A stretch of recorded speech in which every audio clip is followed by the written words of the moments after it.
2/3 of the earth is covered by water. The rest of it covered by Marshon Lattimore. Fun fact for you. We're going to talk about Marshon Lattimore's big day as well as all the big star performances that led to the New Orleans Saints win on Sunday against the Washington football team. We'll also take a look at two key elements up and down for the New Orleans Saints and why they're going to be a brand new team, or at least looking like one after the bye week. We got all that and a little bit of lagniappe for you on today's episode of Locked On Saints. You are Locked On Saints, your daily New Orleans Saints podcast. Part of the Locked On Podcast Network, your team every day.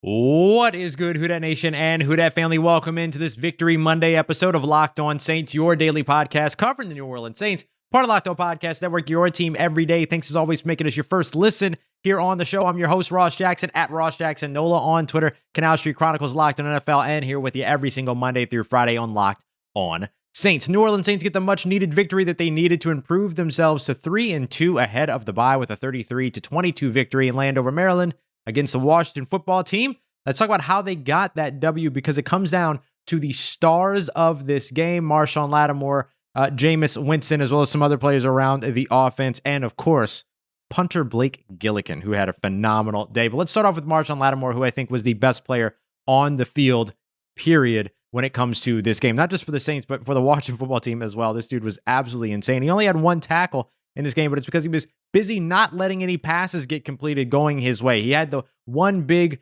crossing pattern that got away from him, a nice man-beating concept that gets, Terry McLaurin over to the left sideline there, and of course you're going to give up some yardage in those, but at one point had held Terry McLaurin going into the fourth quarter with only 4 catches for 45 yards. He had 6 passes defended in this game. Now, whether all of those end up being pass breakups, we'll find out, but 6 passes defended nonetheless, i.e. being responsible for 6 passing incompletions, is a pretty remarkable day and a career high for the young cornerback who just got absolutely paid and is showing up to his pay status. And remember, he's doing all this still with a cast on his hands. So he's basically doing all this one-handed as well. And I'll tell you, 5 of the major third down incompletions that took place throughout this game for the Washington football team, Marshon Lattimore was in coverage or at least near that coverage, even if he wasn't primary there. I mean, he had a phenomenal day. And I truly think, and I'm excited to go back and we'll do what we did last week where we broke down a few big plays that Pete Werner put on tape. We'll do the same thing for Film Watch Wednesday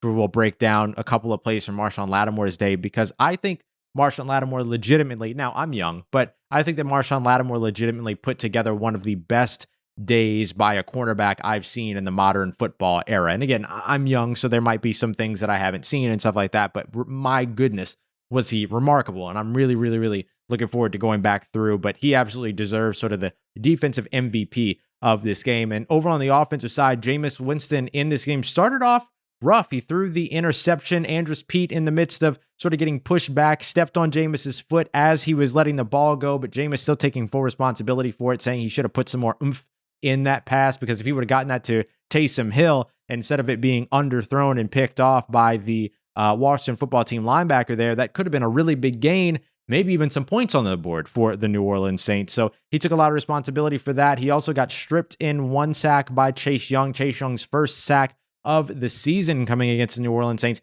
punching the ball away. And I don't think Jameis did anything wrong there. That was just a good play by Chase Young, but something to watch because the fumbles while getting sacked have been a big deal for both Jameis Winston and Taysom Hill under center. So something to really, I don't even want to say to look at because it's the first time that we've seen it, even though it's not like Jameis Winston hasn't been getting hit so far this season with the injured offensive line. So it's not really anything that I'm concerned about. But what was nice to see was him bounce back from that. 2 early turnovers for the Saints, and then Jameis Winston and this New Orleans Saints offense coming out and scoring 33 points, basically putting up 5 touchdowns were 2 missed extra points in this one. Cody Parkey probably staying in Landover, Maryland. I don't know if he's making the trip back to New Orleans, but he probably ain't going to make it to the bye week. But it was a remarkable day for these for this New Orleans Saints offense who opened up the passing game a little bit in terms of volume. 30 passes for Jameis Winston. Now, he only completed 15 of those, just 50%. A lot of numbers would skew towards you assuming that the Saints lost this game. They lost big time in time of possession, big time in the first down race, big time in completion percentage, but they won on the scoreboard. That's all that matters. A big 72-yard touchdown pass to Deontay Harris longest completion of Jameis Winston's career and a big-time touchdown to open up scoring for the New Orleans Saints. He then had 2 more touchdowns to Marquez Callaway, including a 49-yard Hail Mary at the end of the first half, which Sean Payton and Alvin Kamara, Marquez Callaway, Jameis Winston all talked about after the game, that they practiced those Hail Marys. There's very specific assignments of what they're supposed to do. Marquez Callaway actually going out of assignment. He was the backside guy on that play, so he's usually the guy that's standing back there in case there's a jump ball or a tip ball or a tip drill. Instead, he got there first, so he was the jumper, and he ended up reeling it in because Jameis Winston apparently hit the receivers all hit their landmarks, and Jameis Winston hit the spot where they wanted to throw, which is about 4 yards into the end zone, sort of in line there up the seam, effectively, is what they called it, the sidewalk. Alvin Kamara did. Well executed, and they were able to come down with it. And the second touchdown pass to Marquez Callaway later on in the game after a scoreless third quarter for the Saints, you ended up having this great man-beating concept over on the left side. The Saints lined up with trips over on the left. It's the idea is to go, and if you see 3 cornerbacks over there, over each of those wide receivers, you know you're in man. So you're running that route and you're running that combination to sort of swing Marquez Callaway under the other 2 receivers, sort of create a pair of picks there for the for the defensive back. If it's man coverage, you're going to that side. If it's zone coverage, you're going over to Alvin Kamara in the swing over in the flat. So you can see a lot of trust there in terms of making the read pre-snap and knowing where to go with the ball. And there's even a post-snap read depending upon how the defensive back reads the play. If the defensive back goes over the top, then the idea is to go back shoulder to Marquez Callaway. If the defender comes underneath, then the idea is to go over the top to Marquez Callaway. The defender went over the top, so they went back shoulder. Routine, easy, practice day catch for the 2. And then there was a nice play action boot leg that went out to the right side. It was a fake handoff to Alvin Kamara and then a dump off to Alvin Kamara with the motion over there. And he ends up getting into the end zone to put the game away. So a fantastic set of touchdowns here. And really, really phenomenal day in the passing game for the New Orleans Saints. We'll also put up some yardage in the run game as well. A little bit more balance toward this one, although you were really looking at only about 8 rushes early on in this game throughout the majority of it. So maybe a little bit more active in the run game would be nice. Maybe overcorrecting into the passing game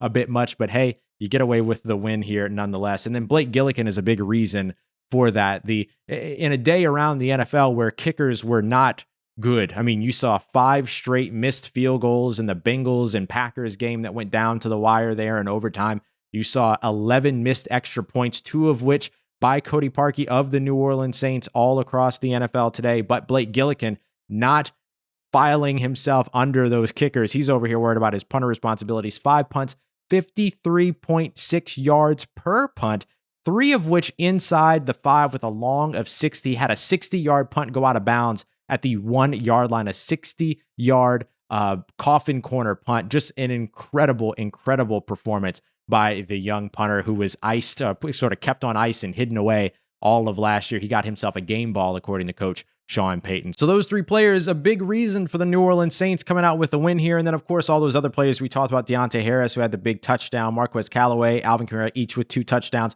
And then, of course, we'll talk about more players all throughout the week and their individual performances that led to this win for the New Orleans Saints. But next, I want to get into some key elements up and down for the New Orleans Saints, some things that they will very likely be paying attention to going into this bye week. 3-2, advantageous for the New Orleans Saints as they'll be coming out of that bye week, heading to Seattle to play against the Geno Smith-led Seattle Seahawks, with Russell Wilson expected to be out at least for a week, some estimations being 6 to 9. So New Orleans Saints in a good position here. What do they need to adjust over the course of the bye week? We'll talk about that next as we continue on with today's episode of Locked On Saints. Before we get to that, I want to tell you about DirecTV Stream, which has helped me get my TV together. Now, I had somebody tell me, hey, Ross, don't oversell these ads and make it feel like it was just so hard to live without it. Let me tell you something. It was hard to live without DirecTV Stream. That ain't no joke at all, because I had a whole bunch of places where I was logged into a bunch of things, a bunch of apps to do a bunch of different stuff. Now I don't have to worry about any of that because DirecTV Stream has all of it. Live sports, my favorite TV shows, my favorite movies, all in one place, and I can go seamlessly in between them without having to switch out of one app into another. Don't have to worry about any of it. DirecTV Stream helps you get your TV together, help me get my life together when it comes to my television. So I want you to go ahead and check it out, though. Don't just take my word for it. Check it out for yourself and try it out. You can get more information over at directtv.com. That's directtv.com. Best thing about DirecTV Stream, by the way, is that if you don't like it, no sweat at all because there are no annual contracts. Doesn't get any better than this, y'all. Go and check them out, directtv.com. Compatible device is required and content varies by package. All right, family, it's Locked On Saints. Your host here, Ross Jackson at Ross Jackson Nola. Thanks as always for making us your first listen of the day every day. Don't forget that we're here with you and for you across free and on all platforms, including on YouTube. Hey, how you doing? All right, so I want to talk about some key elements here because we talked about sort of the individual performers that helped to lift the Saints to victory in this game. I mean, you know, I could shout out a couple of Washington football team players as well, like Taylor Heinicke making some bad decisions and stuff like that. But I want to talk about the defense as a whole here, particularly in one specific area. So this is where I'm kind of stock up on the New Orleans Saints. It's something that's been working really, really well for them. They came into this game against the Washington football team, allowing a touchdown on red zone possessions only 33% of the time. That was tied for best in the NFL with the Buffalo Bills, who'd be playing Sunday Night Football against the Kansas City Chiefs. It's kicking off in a little bit as I'm recording this. But the New Orleans Saints didn't necessarily hold to that same rate. They allowed 40% this time, 2 touchdowns in 5 red zone possessions, but still fantastic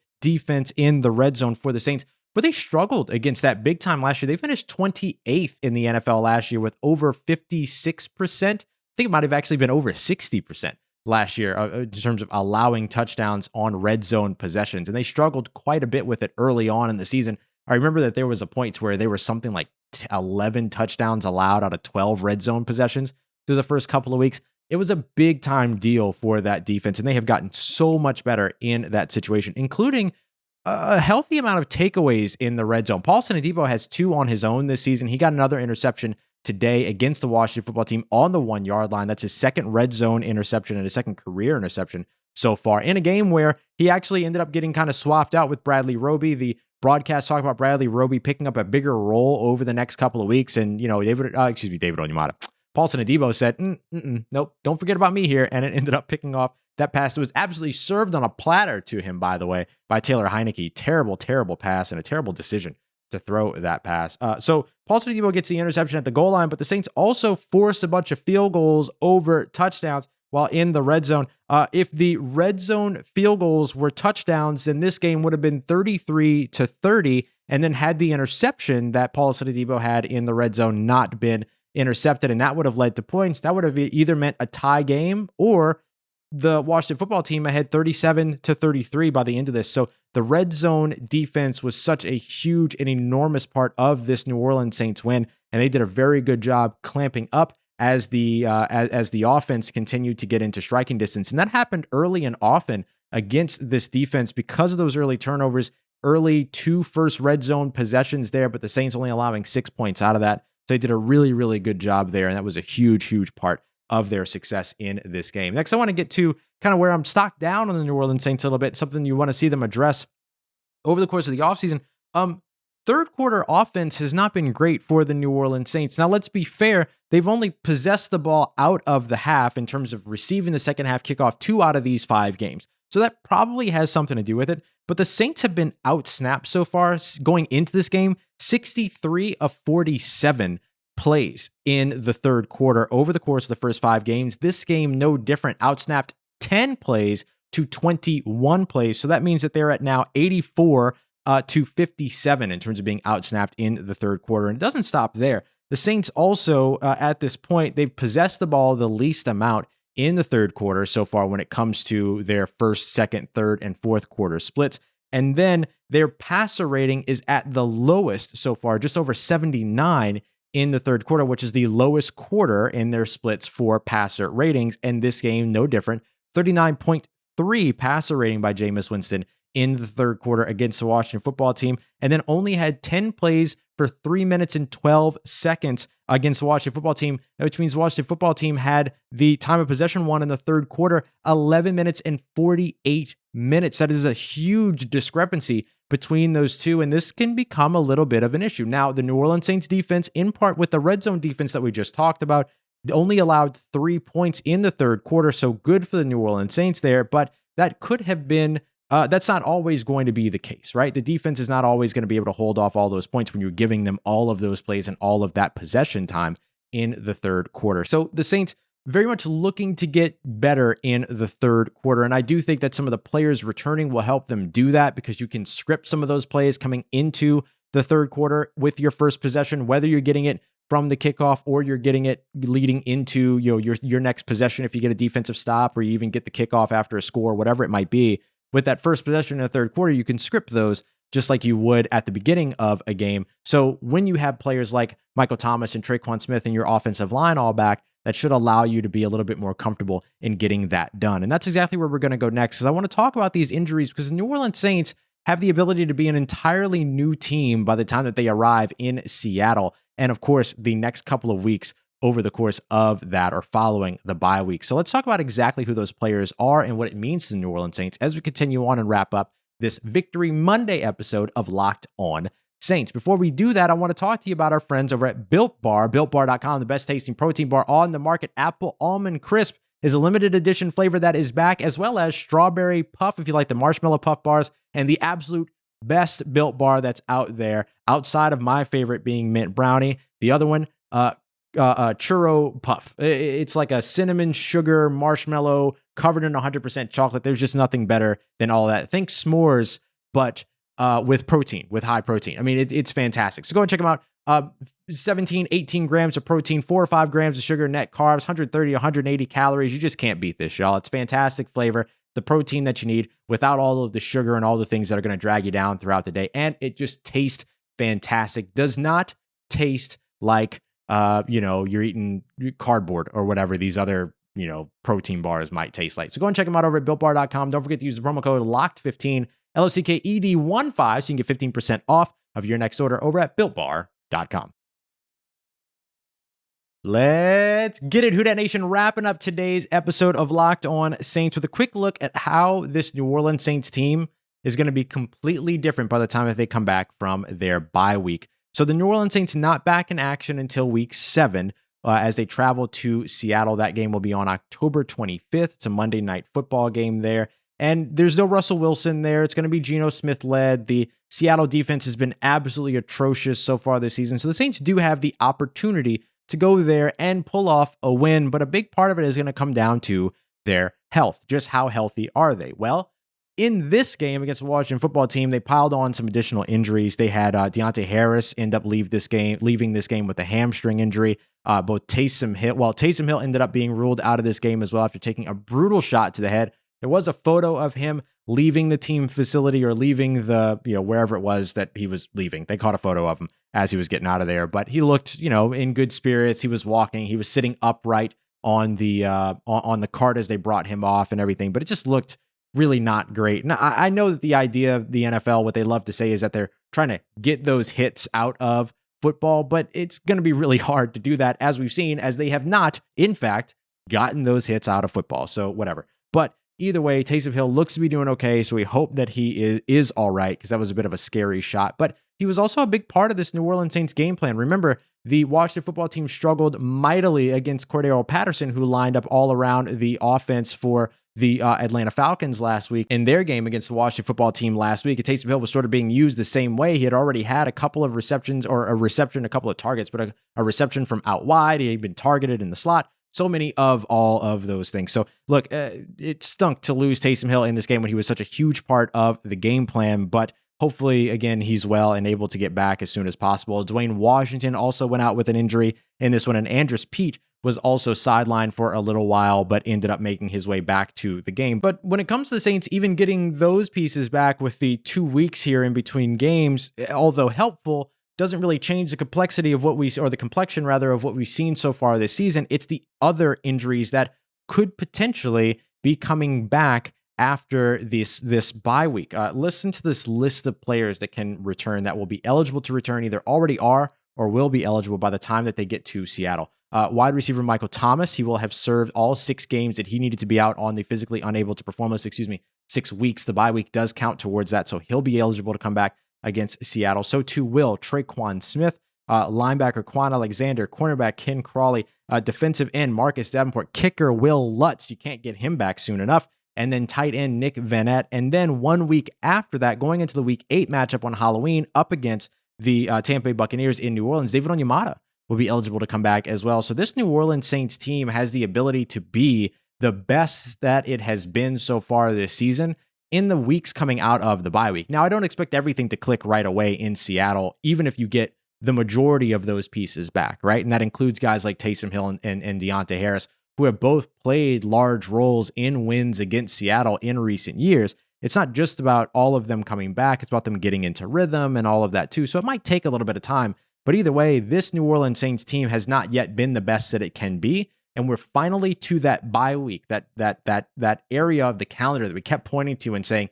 that's when things change for this New Orleans Saints team. And when you get all of these players back, it is going to be such a huge difference for the Saints. Those third quarter woes that we just talked about all of a sudden become hopefully a thing of the past when you can just look to Michael Thomas whenever you need to, generate some offense or manufacture some offense to help you out. When you have, a team that, is struggling right now or did struggle in this game to convert on third downs, Michael Thomas helps you with that. Tre'Quan Smith helps you with that. You get these offensive linemen back. I didn't even mention Erik McCoy and Teron Armstead, who could potentially be coming back in the next couple of weeks as well. They're not on injured reserve or on physically unable to perform list. They just haven't been practicing because of their injury, so they could potentially be coming back as well. And then you get the full offensive line. You get all these weapons back over on the offensive side, and you get Kwon Alexander back on the defense. Although Pete Werner, who had 13 tackles and led the team, had another phenomenal week this week. I still think that's Kwon Alexander's job once he comes back,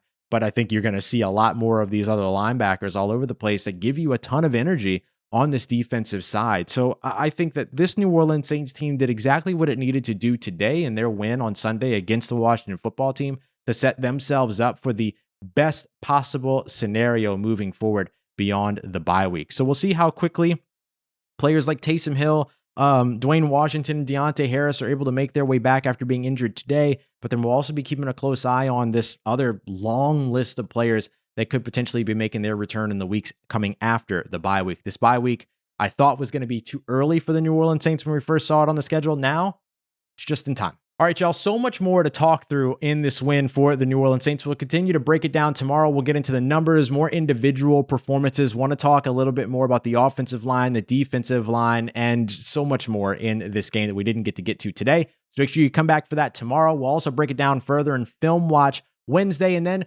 we'll wrap up the week and then get into the bye week here. And I'll tell you a little bit about the programming that we have coming up next week as well, because we'll have some exciting interviews coming up to start off the week next week. So lots of good stuff coming up here on Locked On Saints. So make sure that we are your first listen every day to make sure that you're getting everything you need for the New Orleans Saints. And of course, for your second listen, go and check out the Peacock and Williamson NFL show. Get all the NFL news that you need from around the league in less than 30 minutes with Brian Peacock and former NFL scout Matt Williamson. I appreciate y'all as always for being here. Let me know how you're feeling after this win below in the comment section if you're watching on YouTube, or if you're listening on the podcast. You know you can always find me on Twitter for everything in between. The right place to go is always at Ross Jackson, NOLA on Twitter. Hit me up. Let me know how the family's doing. Let me know how you're living. Let me know how you're momming them. And trust you, that nation. I'll holla at you.